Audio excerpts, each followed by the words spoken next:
आईवडील आपल्या मुलाचा शाळेचा पहिला दिवस कधीच विसरू शकत नाही. तर आज आहे स्नोईचा डे केअरचा फर्स्ट डे. मॅडमांना माहीतच नव्हतं की आज त्यांना डे केअरला जायचं आहे. मस्त निवांत झोपल्या होत्या.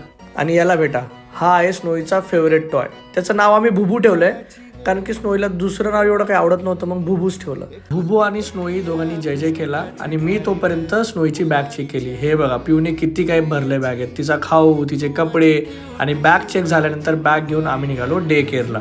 स्नोई डे केअरला खूप एन्जॉय करत होती. तिला खूप मजा येत होती. तिने स्लाईड केली, बऱ्याचशा गोष्टी नवीन तिला एक्सप्लोअर करायला मिळाला. पण बॅक ऑफ द माइंड खूप भीती वाटत होती की स्नोई अजून खूप लहान आहे. ती तिथं कशी राहील? ती वेळेवर जेवण तर करेल ना? तिथली मुलं तिच्यासोबत कशी वागतील? मावशींचं लक्ष राहणार की नाही? आणि हे बघा, जेव्हा मी जाणार होतो तेव्हा ती माझा हात ओढून परत तिथं आतमध्ये घेऊन आली. स्नोईला तिथून सोडून जाताना मला आणि पिऊला खूप रडू आले. कदाचित जे आईवडील असतील ते आमच्या फिलिंग समजतील.